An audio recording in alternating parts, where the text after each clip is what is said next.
This week, I sat down with former White House Communications Director Anthony Scaramucci in New York. I asked him about the U.S. president, his mental fitness, his divisive tweets, and the full interview is coming up in about 20 minutes. But I also had a little fun with him. We did a lightning round, getting his thoughts on the biggest names in U.S. politics today.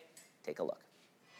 So I wanted to go through a list of people associated with this White House with you, and I wanted to know what the mooch thinks about how they're doing. Okay. All right, so we can be as short or as long as you want. It's like a lightning round? Almost like a lightning round, yeah. All right. Sarah Huckabee Sanders, how's she doing? Love her.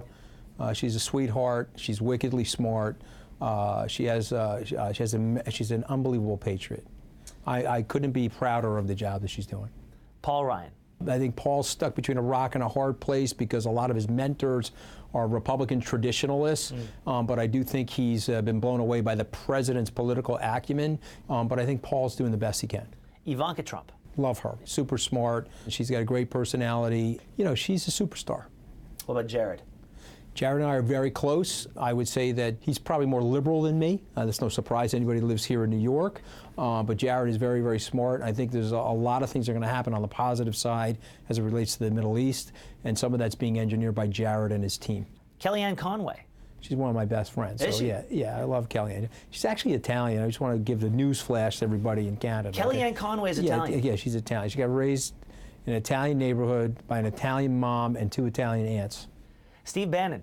You know, look, I mean, I thought we were friends. He was in touch with a lot of the issues that the American middle class and lower middle class has, but I think he went off the rails a little bit because once you get power, you got to be very careful with yourself with power. You know, you got to stay grounded and you got to stay self-aware, and he made it more about himself than the president. Robert Mueller. I think the good news is when his job is concluded, I think the president will be exonerated, and I also think the American people will say, all right, Robert Mueller has the type of reputation where if he's exonerating the president, it's good by me, that sort of thing. And the last person on the list, Anthony Scaramucci.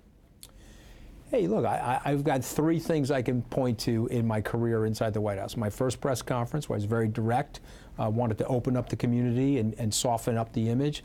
Number 2, turn the lights and cameras back on, and I hired a makeup artist.